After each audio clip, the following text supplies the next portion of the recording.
El mensaje de un curso de milagros. Los símbolos. Hay varios lugares en un curso de milagros donde Jesús discute la naturaleza y el papel de los símbolos. Y sería instructivo examinar algunos de estos ahora, como evidencia ulterior de su conciencia de la diferencia que hay en su curso entre el símbolo y la realidad.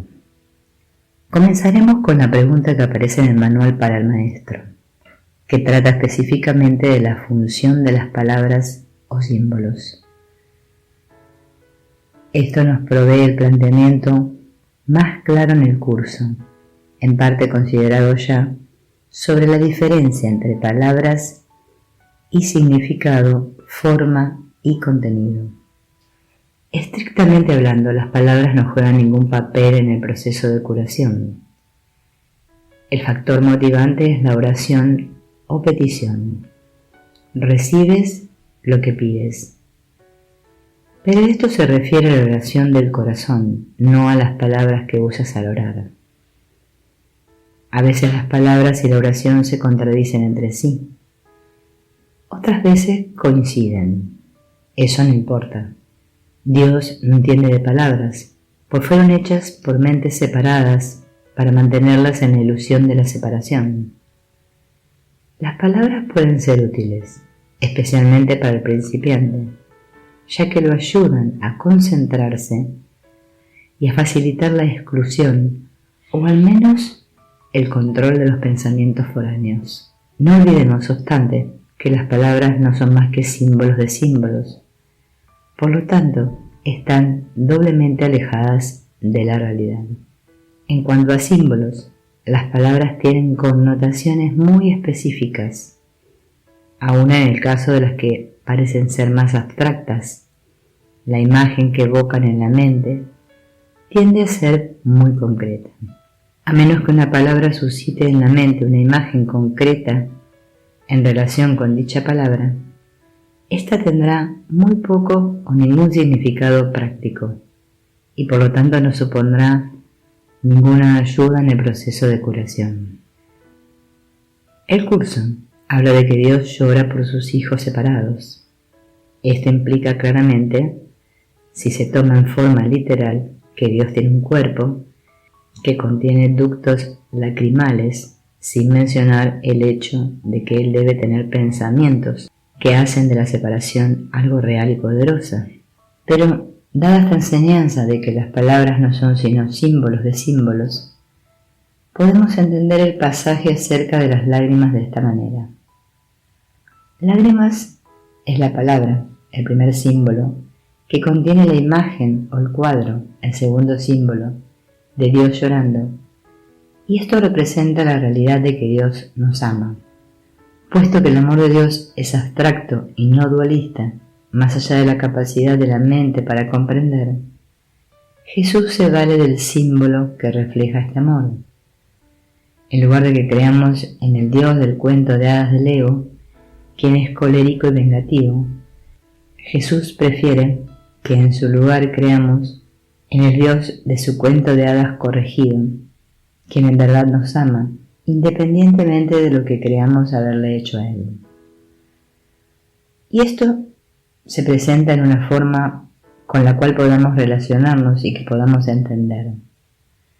Pero si estas palabras se toman literalmente, nos encontraríamos de vuelta en el mundo de los cuentos de hadas madrinas de nuestra niñez, de San Nicolás y de un papacito en lugar de un Dios. La verdad, por lo tanto, no puede realmente expresarse en palabras, sino únicamente señalarse. Lo esencial es la verdad, no el símbolo de por sí. En un importante pasaje de la lección 189 hay una aseveración de la necesidad de pasar más allá de los símbolos, hacia lo que únicamente es real, Dios. Haz simplemente esto, permanece muy quedo y deja a un lado todos los pensamientos acerca de lo que tú eres y de lo que Dios es, todos los conceptos que hayas aprendido acerca del mundo, todas las imágenes que tienes acerca de ti mismo.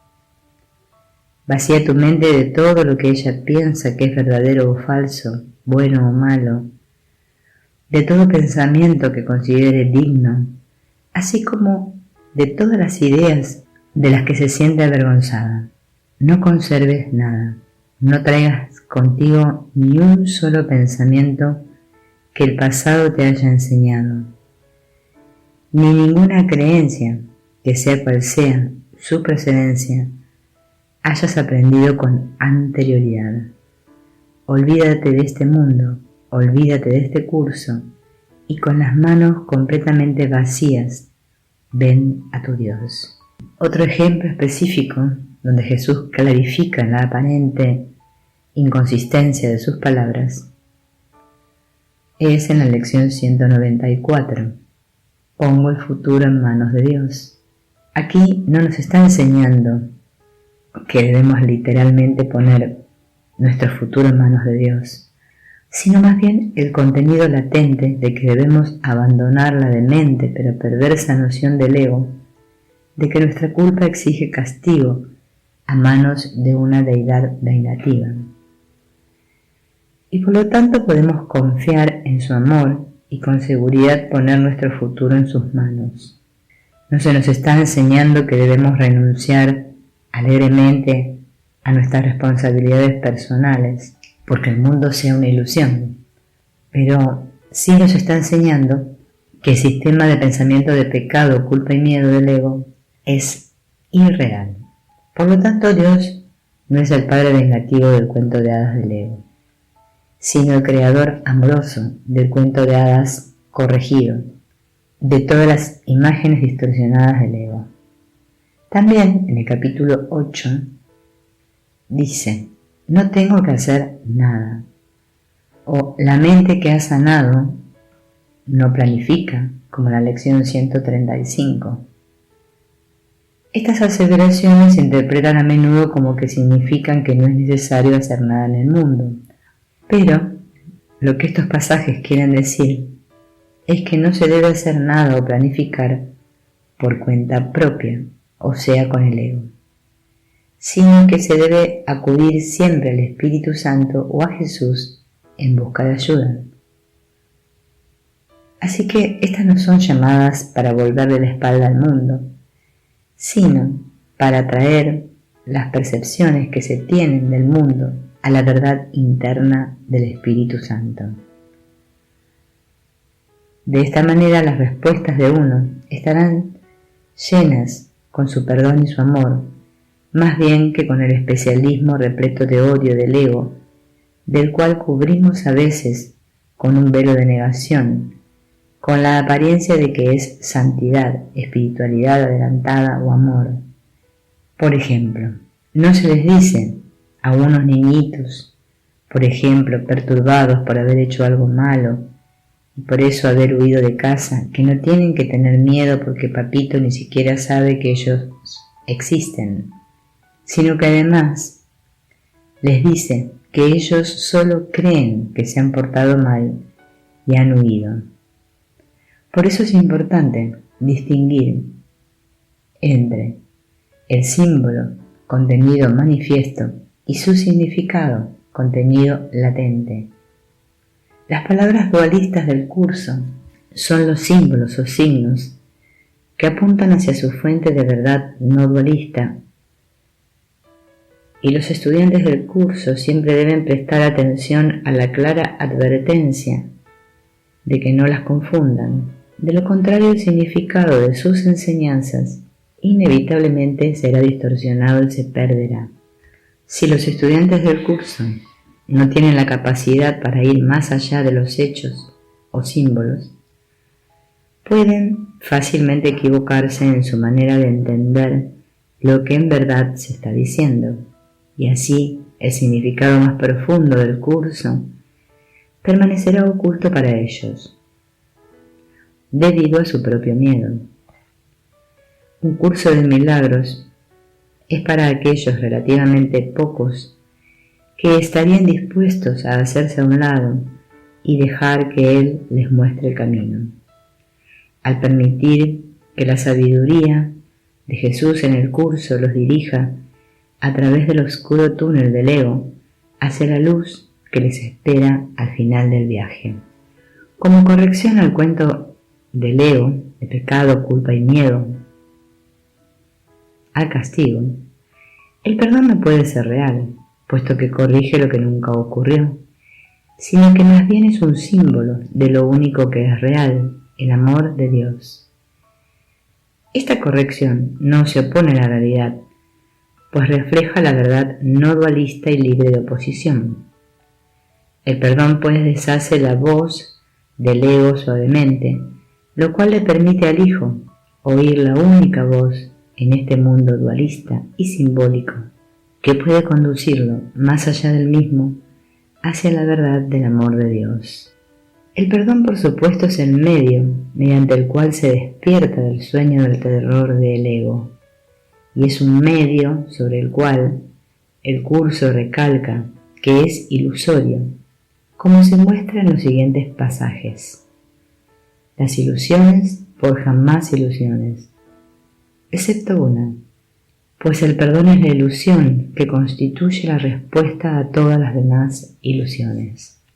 El perdón es pues el proceso de corrección de los símbolos del ego, los cuales pertenecen al mundo dualista, y de este modo se deshace el sistema de pensamiento del ego y se hace espacio para que se reconozca y se acepte la verdad no dualista. El perdón es una corrección temporal, un medio hacia un fin. Para la creencia, es la realidad del sistema de pensamiento de mente del ego. Es un benévolo, aunque ilusorio, deshacimiento del ilusorio hacer del ataque del ego. Para plantear este importante asunto y que se entienda la importante distinción entre la verdad de la no dualidad y la ilusión de la dualidad, es esencial que se entienda que el perdón corrige lo que jamás fue y que tampoco puede en verdad ser. Entonces, hablamos del perdón como un símbolo. En todos los pasajes del curso habla de perdonar a tu hermano, y esto puede entenderse como metáfora para describir el proceso de deshacer la ilusión que ocurre únicamente dentro de la mente. Es debido a que los estudiantes del curso no entienden el marco dualista de la forma del curso en comparación con el marco no dualista de su contenido, que interpretan erróneamente el significado del perdón, al creer que es un proceso que realmente ocurre entre dos personas en una realidad dualista.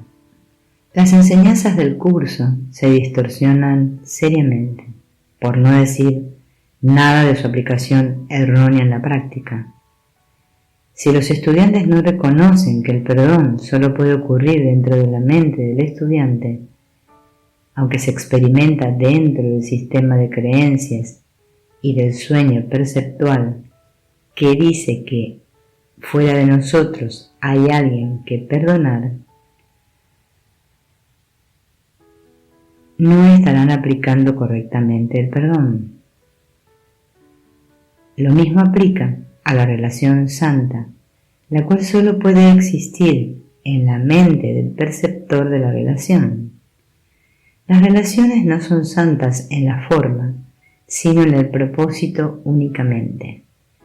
Y el propósito existe solo en la mente del individuo, cuya fuente proviene del ego o del Espíritu Santo.